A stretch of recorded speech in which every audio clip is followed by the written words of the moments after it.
Halo Sobat KSR UNS, perkenalkan nama saya Erik Widianto. Saya berasal dari KSR PMI Unit UNS Angkatan yang ke-25. Oke, hari ini kita akan belajar bersama-sama tentang resusitasi jantung paru. Nah, resusitasi jantung paru itu seperti apa sih? Yuk simak videonya ya.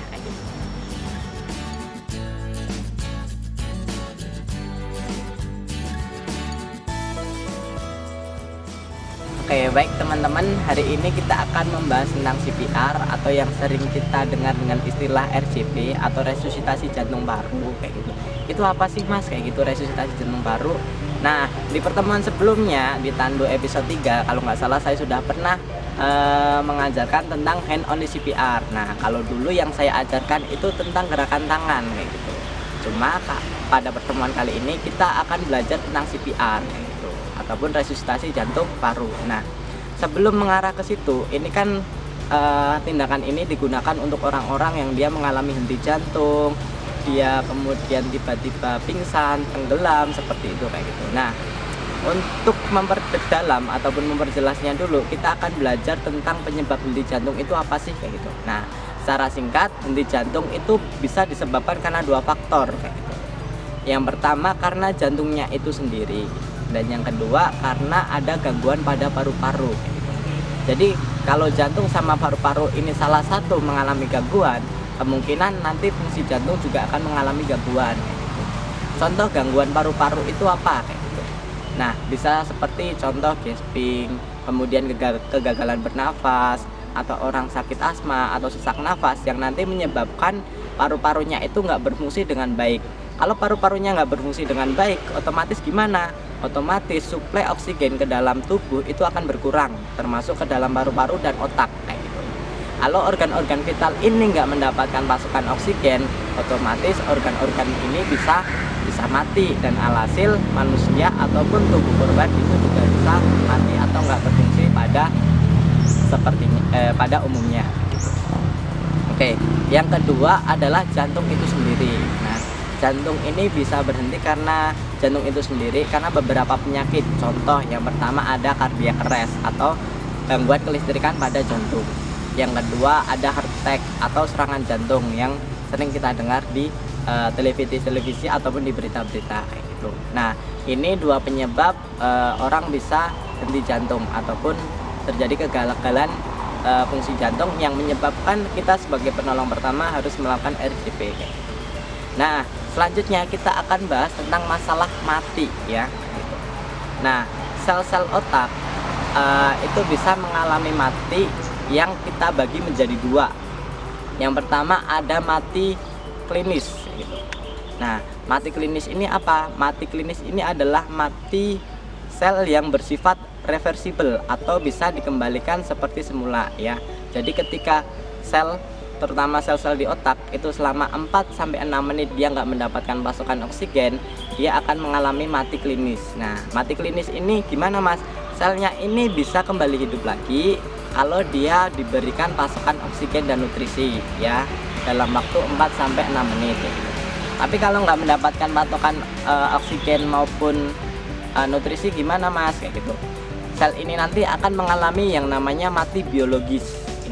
Mati biologis ini adalah mati irreversible ya, atau tidak bisa dikembalikan fungsinya seperti semula lagi ya. Walaupun nanti diberikan oksigen, dia nggak akan kembali fungsinya seperti semula lagi, alias dia mati, ya udah mati kayak gitu ya, nggak bisa diperbaiki lagi kayak gitu. Makanya jika teman-teman besok mendapatkan korban dalam kondisi seperti ini, kasus-kasus seperti ini, segera lakukan RJP secepat mungkin dan sebaik mungkin. Teman-teman juga harus tahu ya, syarat RJP yang baik itu yang seperti apa ya. Yang pertama tadi jelas kecepatannya mencapai 100-120 kali per menit. Kemudian yang kedua kedalamannya itu 5-6 cm. Kemudian yang ketiga dia itu dadanya mengembang sempurna ya. Jadi setelah teman-teman tekan kembali ke atas itu dia mengembang sempurna atau yang biasa disebut dengan Buses recoil. Kemudian yang keempat itu kompresinya, perbandingannya ataupun rasionya itu 30:2, 30 kali pijatan, 2 kali bantuan nafas. Dan yang kelima ataupun yang terakhir itu jarak jeda dari tiupan satu ataupun pemberian nafas itu nggak lebih dari 1 menit ya, ataupun singkat. Oke, mungkin itu materi kayak gitu. Kita lihat dulu prakteknya seperti apa ya.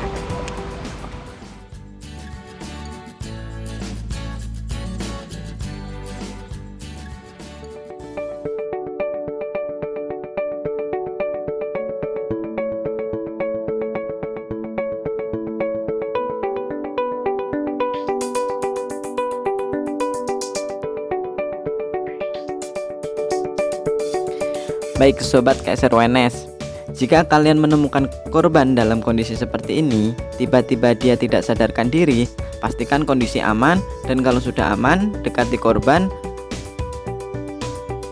lihat kembang kebis dadanya. Kalau korbannya tidak bernafas, kalian bisa lakukan RCP. Jangan lupa, kalian harus menggunakan APD, gunakan sarung tangan latex terlebih dahulu untuk mengkondisikan tangan teman-teman aman. Kalau sudah, teman-teman dekati korban, lakukan cek respon. Mas, bisa dengar suara saya? Mas, bisa dengar suara saya? Ketika korban tidak merespon, kalian bisa lihat kembang kebis dadanya. Ada enggak kembang kebis pada dadanya selama 10 detik. Oke, korban tidak bernafas. Kita bisa panggil bantuan. Mbak, bisa minta tolong panggilkan bantuan ambulan terdekat dan minta tolong untuk amankan massa yang ada di tempat. Lalu kita lakukan RCP. Setelah teman-teman menemukan korban tidak sadarkan diri, teman-teman bisa segera melakukan RCP. Posisikan tubuh tegak lurus dengan korban tepat di tengah-tengah korban. Cari titik kompresi di tengah-tengah dada, tekan tangan teman-teman di tengah-tengah dada, kemudian dikunci, posisikan tegak lurus dan lakukan kompresi 3:2.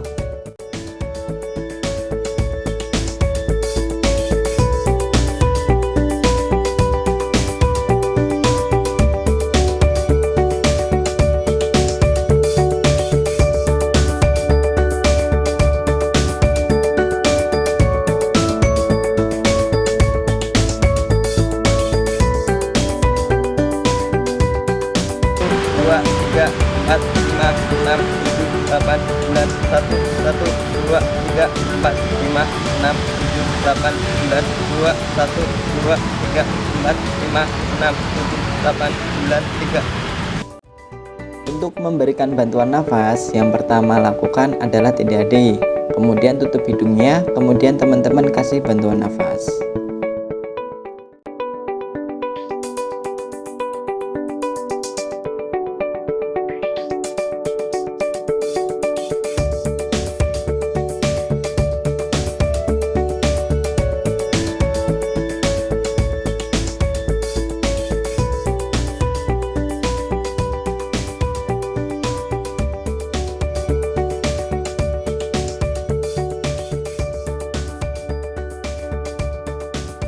Ketika korban sudah bernafas, teman-teman segera posisikan korban dalam posisi miring stabil. Tangan kanannya letakkan di sebelah kiri, lalu tekuk kakinya, kemudian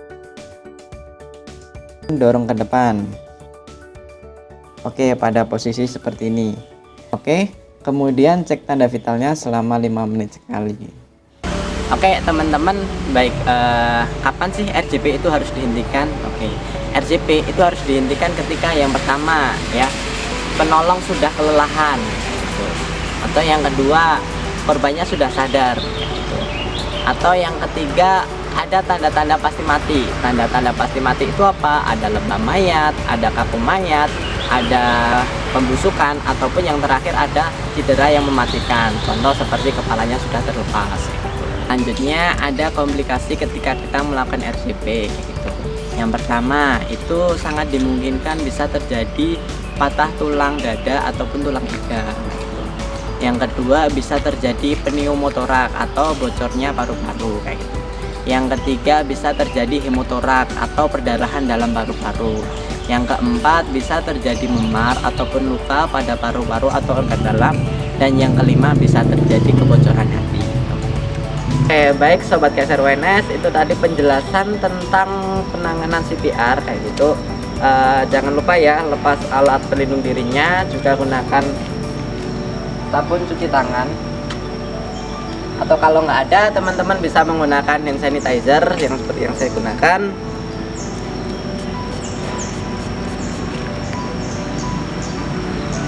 Oke, mungkin bisa cukup sekian pertemuan kita pada kali ini. Sampai ketemu di video serabi selanjutnya. Oke, dadah.